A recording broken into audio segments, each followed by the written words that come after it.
Satu-satunya alasan orang membenci Yesus karena mereka lebih mencintai dosa-dosa mereka. Karena Alkitab mengatakan Yesus adalah terang. Terang yang datang ke dalam dunia kemudian menerangi kegelapan manusia. Dan manusia tidak suka dengan terang. Manusia lebih senang dengan perbuatan kegelapan. Itulah sebabnya mereka menolak dia sekalipun mereka tahu bahwa dialah yang dinubuatkan di dalam perjanjian lama. Orang-orang lebih mencintai dosa ketimbang mencintai kebenaran itu sendiri. Maka saya berdoa, biar ketika saudara menyebutkan dirimu sebagai pengikut-pengikut Kristus, maka seharusnya saudara adalah orang-orang yang mencintai kebenaran. Engkau senang untuk tinggal di dalam terang. Engkau senang hidup menyukakan Tuhan dari waktu ke waktu. Karena ini tandanya. Tanda yang paling nyata yang harus dimiliki oleh setiap orang yang mengaku percaya kepada Kristus adalah bahwa di dalam dirimu ada kesukaan yang besar untuk melakukan apa yang benar dalam sebuah upaya untuk menyenangkan hati Tuhan. Ada amin. Maka saudara-saudara, tuduhan yang terus-menerus dilontarkan kepada orang Kristen, orang percaya, yang terus-menerus juga akan kami bantah sehebat-hebatnya. Ya, saya mengatakan seringkali saudara-saudara, tuduhan-tuduhan yang disampaikan kepada orang Kristen itu adalah tuduhan-tuduhan yang sudah lama sebenarnya, bukan tuduhan-tuduhan yang baru. Maka mereka yang berusaha mengkacaukan iman Kristen dengan pertanyaan-pertanyaan remeh mereka itu sebenarnya adalah orang-orang yang menunggang kuda mati. Jadi sebenarnya itu pertanyaan-pertanyaan yang sudah lama terjawab, tapi mereka mungkin baru pertama kali menemukan pertanyaan-pertanyaan itu, dan mereka merasa bahwa pertanyaan-pertanyaan itulah pertanyaan yang hebat yang dapat mengguncangkan iman Kristen. Siapa bilang? Ya, apalagi tuduhan yang mengatakan bahwa orang Kristen itu bisa bikin dosa karena sudah ditebus dosanya. Saudara, baca Alkitab dah. Dalam kitab perjanjian baru khususnya tidak ada perintah untuk melakukan dosa karena dosanya sudah ditebus. Tidak ada. Carilah ayat-ayat dalam Alkitab. Tidak ada.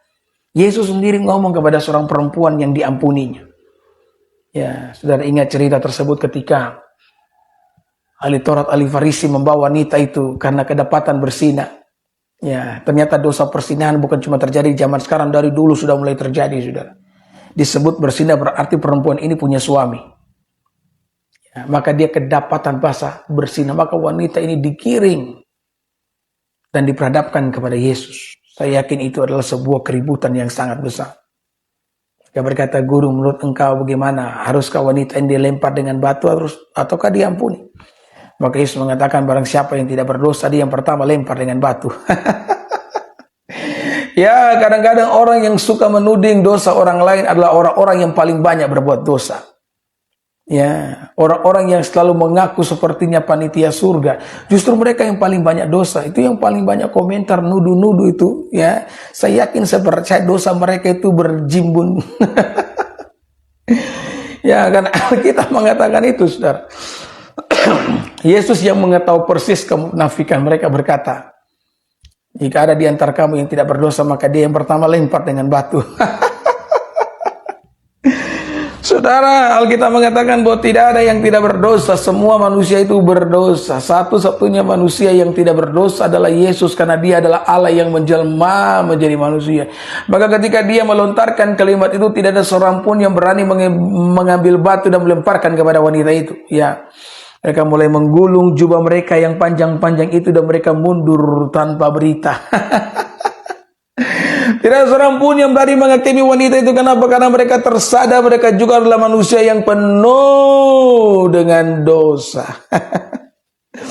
Tetapi kemudian ketika wanita itu yang gemetar, takut, ya, karena dia pikir hari itu dia akan mati, Yesus mendekati dia dan berkata, tidak ada yang menghukum engkau. Aku pun tidak menghukum engkau. Ya, karena Yesus datang ke dalam dunia bukan untuk menghukum orang berdosa. Kalau dia datang untuk menghukum dan menghakimi orang berdosa, tidak ada seorang pun di antara kita yang akan luput. Karena semua kita pendosa. Tapi dia datang ke dalam dunia untuk menyelamatkan orang berdosa. Orang berdosa pengharapannya hanya ada dalam Yesus.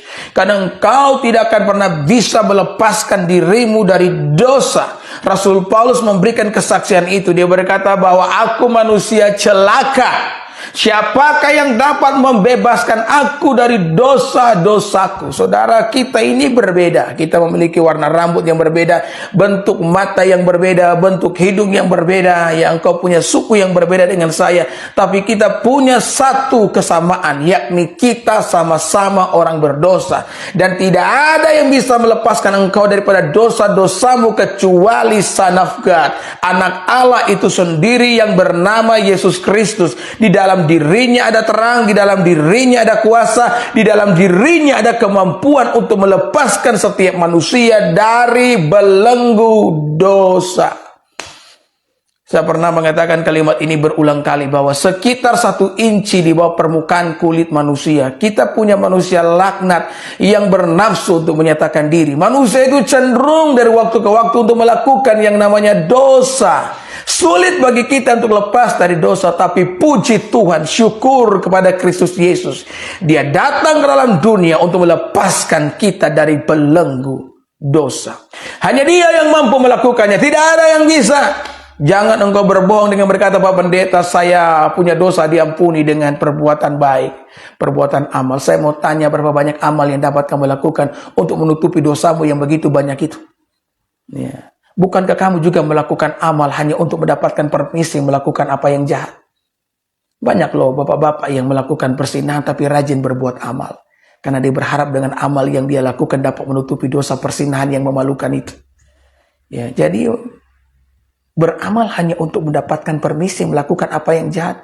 Saudara pikir Tuhan itu sama seperti manusia yang dapat disogok dengan perbuatan baik saudara yang tidak sempurna itu? Ya, tidak ada seorang pun yang dapat melepaskan engkau dari dosa-dosamu. Dan Alkitab mengatakan bahwa upah dosa adalah maut. Setiap mereka yang melakukan dosa akan mengalami penghakiman Allah yang luar biasa. Tetapi kalau hari ini engkau menaruh iman kepercayaan kepada Kristus, Dialah yang dapat melepaskan engkau dari segala dosa-dosa. Dia yang dapat melepaskan engkau dari segala belenggu. Saudara, engkau mungkin punya keinginan untuk lepas daripada segala dosa, tapi engkau tahu engkau tidak punya kemampuan itu. Ya, saya baca satu kutipan tadi pagi dan saya pikir kutipan itu sangat baik. Ya, kemurungan adalah tahu bahwa itu adalah sesuatu yang salah, tapi kamu tidak mampu memperbaiki kesalahan itu. Saudara tahu bahwa dosa itu salah, bahkan engkau punya sejuta keinginan dalam dirimu untuk tidak melakukan itu lagi. Tetapi engkau sadar engkau tidak punya kemampuan untuk melepaskan diri dari belenggu dosa. Saya benar atau salah nih?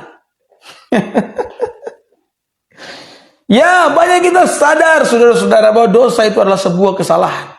Tapi engkau tidak sanggup melepaskan diri daripadanya, kan? Engkau tidak punya kemampuan itu.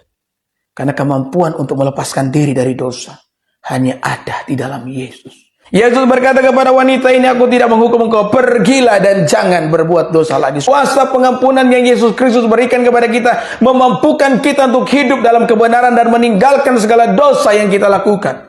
Saudara lihat, bahwa ketika Allah memberikan sebuah pengampunan kepada orang yang percaya kepadanya, itu bukanlah sebuah permisi untuk melakukan sebuah kesalahan yang baru lagi. Jadi tuduhan-tuduhan yang seperti ini tidak ada dalam Alkitab. Saya pun heran, kalian dapat tuduhan itu dari mana? Ya. Orang menolak yang namanya terang karena lebih menyukai yang namanya kegelapan. Satu-satunya alasan orang membenci Yesus karena mereka lebih mencintai dosa-dosa mereka.